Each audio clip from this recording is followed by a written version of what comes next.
ನಿನ್ನ ಅಧ್ಯಕ್ಷ ಅಂತ ಇಟ್ಕೊಂಡು ಅವನ್ಗೆ ಹಂಗಲ್ಲ ಸರ್ ಹಿಂಗಲ್ಲ ಸರ್ ಅಂತ. ನಾನು ಮಾತಾಡ್ತಾ ಮೆತ್ತಿಗೆ ಖಾಲಿ ಮಾಡ್ಬಿಟ್ಟ ಅವನು ಪಂಚಾಯತಿನ. ಈ ತರ ಧೋರಣೆ ಇದೆ. ಅವರು ಹೇಗಿದ್ದಾರೆ ಅಂದ್ರೆ ಗ್ರಾಮ ಪಂಚಾಯತಿ ಮೆಂಬರು ಅಧ್ಯಕ್ಷರುಗಳು they are more powerful than a minister. ಆ ಲೆವೆಲ್ ಅಲ್ಲಿ ಇದ್ದಾರೆ ಅವರು. ಯಾಕೆ ಅಂದ್ರೆ ಅವ್ರು ಸಲೀಸ ಗೊತ್ತಿರೋ ದುಡ್ಡು ಬರ್ತಾ ಇದೆ. ಸುಮಾರು 5 ಸೋರ್ಸ್ ಬರುತ್ತೆ. ನರೇಗಾ ಸ್ಕೀಮ್ ಅಂತಾರೆ. ಎಲ್ರು ಇವರೇ left hand right hand sign ಹಾಕ್ಬಿಡ್ತಾರೆ. 20 ಜನ ವರ್ಕರ್ ಬಂದಿರೋ ಅಂತ ಹೇಳ್ಬಿಟ್ಟಾರೆ. JCB ತಗೊಂಡು ಕ್ಲೀನ್ ಮಾಡ್ಬಿಡ್ತಾರೆ. ದುಡ್ಡು ಕ್ಲೈಮ್ ಮಾಡ್ತಾರೆ. ಯಾರು ಕೇಳೋರಿಲ್ಲ. ಅದು 2 ಸಲ 3 ಸಲ ಪಂಚಾಯತಿಯಲ್ಲಿ ಕೆಟ್ಟೋಗಿದೆ ಅಂದ್ರೆ ಆ ಊರವ್ರು ಕಂಪ್ಲೇಂಟ್ ಕೊಡ್ಬೇಕು. ನಮ್ಮ RO ಇಲ್ಲ ಅಂತ, ಇಲ್ಲ ಕರೆಂಟ್ ಇಲ್ಲ ಅಂತ. ಯಾರು ಕಂಪ್ಲೇಂಟ್ ಇಲ್ಲ. ಆಮೇಲೆ ಈ ಪ್ರಕಟಣೆಗೆ ಒಂದು ತಮಾಷೆ ಇದೆ. ಎಲ್ಲ ಗ್ರಾಮ ಪಂಚಾಯತಿಯಲ್ಲೂ ಏನು ನಾವು ಕೊಟೇಶನ್ ಕರಿಬೇಕಾದ್ರೆ ಪ್ರತಿಯೊಂದು ಗ್ರಾಮ ಪಂಚಾಯತಿ ಕಂಪ್ಯೂಟರ್ ಅಲ್ಲಿ 3 ಸಪರೇಟ್ ಕೊಟೇಶನ್ಸ್ ಲೆಟರ್ ಇದೆ. ಅವ್ರು ಬೇಕಾದವ್ರದ್ದು ಯಾರೇ ಕೊಟೇಶನ್ ಮಾಡಬೇಕು, ಸೈನ್ ಮಾಡಬೇಕು, ಅಪ್ಲೈ ಮಾಡ್ಬೇಕಾದ್ರೆ. ಎಲ್ಲಾ ಕಡೆ ನಾನು ನೋಡಿದ್ದೇನು ಅಂದ್ರೆ 2 ಕೊಟೇಶನ್ ಸೈನ್ ಇಲ್ಲ ಅಂದ್ರೆ ಅಪ್ಲಿಕೇಶನ್ ಹಾಕಿರೋದು. ಯಾರು ಗ್ರಾಂಟ್ ಮಾಡ್ಬೇಕು ಅದು ಮಾತ್ರ ಸೈನ್ ಇದೆ. ಅವ್ರ ಹತ್ರ ಇರುತ್ತೆ. ಅವ್ರು ಕೊರಿಯಂಗ್ರೆ ಎಲ್ಲ ಅವರೇ, ಎಲ್ಲ A to Z ಅವರೇ, ಲೆಫ್ಟ್ ರೈಟ್ ಎಲ್ಲ ಬರೆದು ಸಾಕು ಬರ್ತಾರೆ.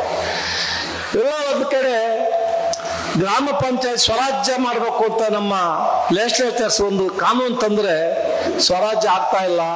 ಹಳ್ಳಿಯಲ್ಲೂ ವಿಚಿತ್ರವಾದ ರಾಜಕೀಯಗಳಾಗಿ ಹಳ್ಳಿಗಳು ನೆಮ್ಮದಿ ಇಲ್ಲದಾಗೋಗಿದೆ. ಇವರು ಹಳ್ಳಿಯಲ್ಲಿ ದುಡ್ಡು ಮಾಡಿ ಶುರು ಮಾಡಿದ್ದಾರೆ. ಅಷ್ಟುದ್ದ ಮಣ್ಣು ಹಾಕೋದು ರೋಡ್ ಮಾಡಿದೀನಿ ಅಂತ ಹೇಳೋದು. 300 ಲೈಟ್ ಹಾಕೋದು 30 ಲೈಟ್ ಇರ್ತವೆ. 300 ಲೈಟ್ ಚಾರ್ಜ್ ಮಾಡ್ತಾರೆ.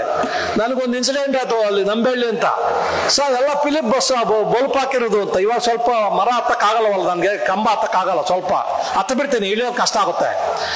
ಹೋಗ್ತಾ ಹುಡುಗ ಒಬ್ಬನಿಗೆ ಕಂಬ ಹತ್ತಿ ಅನ್ನೋ ಅಂದೆ. ಓನ್ ಸರ್ ಹೋಗ ಬಲ್ಪ್ ಬಿಚ್ಕೊಂಬ ಅಂದೆ. ಬಿಚ್ಚಿದ್ರೆ ಅಲ್ಲಿ ಫಿಲಿಪ್ ಬಸ್ ಅಲ್ಲ, ಫಿಲಿಪ್ ಬಲ್ಪ್ 350 ರೂಪಾಯಿ ಫಿಲಿಪ್ ಬಲ್ಪ್ ಅಂತ ಹಾಕ್ತಾರೆ. ಅದು ಬೇರೆ ಇದೆ. ಏನ್ರಿ ಇದು ಸರ್, ಮಿಸ್ಟೇಕ್ ಆಗ್ಬಿಟ್ಟಿದೆ ಸರ್. ಈ ತರ ಯಾಕೆ ಹಿಂಗೆ ಹೇಳ್ತಾ ಇದ್ದೀನಿ ಅಂದ್ರೆ ನಮ್ಮ ಅಧಿಕಾರಿಗಳು ಈ ಲೆವೆಲ್ ಗ್ರಾಮ ಪಂಚಾಯತಿಂದ ಸ್ಟಾರ್ಟ್ ಆಗ್ಬಿಟ್ಟಿದೆ. ದಯವಿಟ್ಟು ನಾನು ಎಲ್ಲ ಅಧಿಕಾರಿಗಳು ಹೇಳೋದು, ಜನ ನಿಮ್ಮನ್ನು ನಂಬ್ಕೊಂಡು ಬಂದಾಗ ನಿಮ್ಮ ಕರ್ತವ್ಯ ನಿಷ್ಠೆಯಿಂದ ನೀವು ಮಾಡಬೇಕು. ನೀವು ನಿಷ್ಠೆಯಿಂದ ಮಾಡಲ್ಲ, ನಾನು ಬಿಡಲ್ಲ. Section 13 unfit to continue in the office ನಾನು ಡಿಕ್ಲೇರ್ ಮಾಡಕ್ಕೆ ಅವಕಾಶ ಇದೆ. ಸೆಕ್ಷನ್ 17 ನಾವು ನಿಮ್ಮನ್ನು ಜೈಲು ಕಳಿಸ್ಬೋದು. 17A ಸುಳ್ಳು ಕೇಸುಗಳು ಹಾಕಿದ್ರೆ, ನೀವು ಸುಳ್ಳು ಇದು ಮಾಡಿದ್ರೆ, ಅಂಡರ್ಟೇಕಿಂಗ್ ಕೊಟ್ಟು ಕೆಲಸ ಮಾಡ್ತಾ ಇದ್ರೆ ಹೈಕೋರ್ಟ್ ಪವರ್ ಇದೆ. ಹೈಕೋರ್ಟ್ ಪವರ್ ಲೋಕಾಯುಕ್ತ ಕೊಟ್ಟಿದ್ದಾರೆ. ಕಂಟೆಂಪ್ಟ್ 6 ತಿಂಗಳು ಜೈಲು ಕಳಿಸಬಹುದು. ಅದೇ ರೀತಿ ಸುಳ್ಳು ಕೇಸ್ ಹಾಕಿದ್ರೆ ಯಾರಾದ್ರೂ ಬಂದು, ದೇರ್ ಆರ್ ಗುಡ್ ಆಫೀಸರ್ಸ್, ಅವ್ರಿಗೆ ಎದುರಿಸಿ ಮಾಮೂಲಿ ಕೇಳ್ತಾರೆ. ನಮ್ಮರು ಕೆಲವು ಸಂಘಗಳೆಲ್ಲ ಹೋಗ್ತವೆ, RT ಆಕ್ಟಿವಿಸ್ಟ್ ಅವರು ಇವರೆಲ್ಲ. ಅವ್ರು ಕೊಟ್ಟಿಲ್ಲ ಅಂದ್ರೆ ಅವ್ರ ಮೇಲೆ ಸುಳ್ಳು ಕೇಸ್ ಹಾಕ್ತಾರೆ. ನನ್ನ ಮುಂದೆ ಬಂದ್ರೆ ಸುಳ್ಳು ಕೇಸ್ ಹಾಕಿದ್ರೆ ನಾನು ಬಿಡಲ್ಲ. ಮಿನಿಮಮ್ 3 ವರ್ಷ ಜೈಲು, ಮ್ಯಾಕ್ಸಿಮಮ್ 3 ವರ್ಷ ಜೈಲು, 5,000 ಫೈನು. ನಾನು ಬಿಡೋದಿಲ್ಲ. ಇನ್ನ ಹೇಳ್ತಾ ಹೋದ ಬೇಕಾದಷ್ಟಿದೆ. ಅದೆಲ್ಲ ಹೇಳೋದು ಬೇಡ. ನಮ್ದು 100 ಕೇಸ್ ಹಾಕೊಂಡ್ ಬಂದಿದ್ದೀವಿ ಇವತ್ತು. ಎಲ್ಲರೂ ಅಧಿಕಾರಿಗಳು ರಿಕ್ವೆಸ್ಟ್ ಮಾಡ್ತಾ ಇದ್ದೀನಿ, ಎಲ್ಲೆಲ್ಲ ಗ್ರೀವೆನ್ಸ್ ಇದೆ ಅಲ್ಲೆಲ್ಲ ದಯವಿಟ್ಟು ಬೇಗ ಮುಗಿಸಿ ಜನಗಳಿಗೆ ನ್ಯಾಯ ಕೊಡಬೇಕು. ಬೇಗ ಜನಗಳ ಸಹನೆ ಹೋಗ್ಬಿಟ್ಟಿದೆ. ಮುಂದೊಂದು ದಿವಸ ಇದೇ ಸಹನೆ ಕಳ್ಕೊಂಡ್ರೆ ಕಷ್ಟ ಆಗುತ್ತೆ. ಸ್ವಾತಂತ್ರ್ಯಕ್ಕೆ ಹೋರಾಡಿದೀವಿ, ಮತ್ತೆ ನಮ್ಮ ಮಕ್ಕಳು ಹೋರಾಡೋ ಪರಿಸ್ಥಿತಿ ಬಂದ್ಬಿಡ್ತದೆ. ಎಲ್ರಿಗೂ ಹಕ್ಕು ಮಾತ್ರ ಕೇಳ್ತಾರೆ ಸಮಾಜ. ನಾನು ಯಾವಾಗ್ಲೂ ಹೇಳ್ತೀನಿ, ನಿಮ್ಗೆ ಹಕ್ಕಿದೆ. ಅನುಚ್ಛೇದ 14 ಈಕ್ವಲ್ ಬಿಫೋರ್ ಲಾ, ಎಲ್ಲರೂ ಕಾನೂನು ಸರಿಸಮಾನರು ಅಂತ.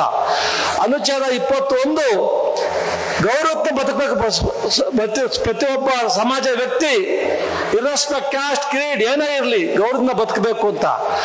ಅದೇ ರೀತಿ ವಾಕ್ ಸ್ವಾತಂತ್ರ್ಯ ಇದೆ ನಮ್ಮ ಪ್ರೆಸ್ ಅವ್ರಿಗೆಲ್ಲ. ಅದು ಪ್ರೊವೈಸೋ ಇದೆ, ಲಿಮಿಟೆಡ್ ಇದೆ.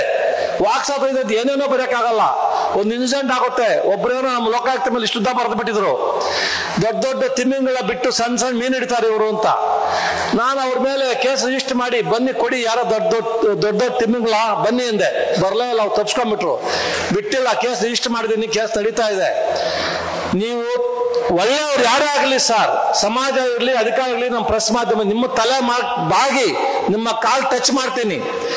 ದುಷ್ಟರಿದ್ರೆ ಕತ್ತಿಡ್ಕೊತೀನಿ, ಬಿಡಲ್ಲ. ಕಾನೂನು ಬದ್ಧವಾಗಿ ಏನ್ ಮಾಡ್ಬೇಕು ನಾನು ಮಾಡ್ತೀನಿ. ನಮ್ಮ ಲೋಕಾಯುಕ್ತ ಕಾಯ್ದೆಯಲ್ಲಿ ಅವಕಾಶ ಇದೆ, ಅದರ ಪ್ರಕಾರ ನಾನು ಮಾಡ್ತೀನಿ. ಎಲ್ಲರೂ ಸಹಕರಿಸಿ. ದಯವಿಟ್ಟು ಸುಳ್ಳು ಕೇಸನ್ನು ಹಾಕಬೇಡಿ. ಜೆನ್ಯೂನ್ ಕೇಸ್ ತೊಂದರೆ ಆಗ್ತಾ ಇದೆ, ನಿಜವಾದ ಬಡವನಿಗೆ ತೊಂದರೆ ಆಗ್ತಾ ಇದೆ. ಬರೀ ಇವರು ಮಧ್ಯದಲ್ಲಿ ಈ ಮೀಡಿಯೇಟರ್ಸ್ಗೆ ಅನುಕೂಲ ಮಾಡ್ಕೊಂಡು ಹೋಗ್ತಾ ಇದ್ದಾರೆ, ಅದೊಂದು ಅವಕಾಶ ಕೊಡಬೇಡಿ.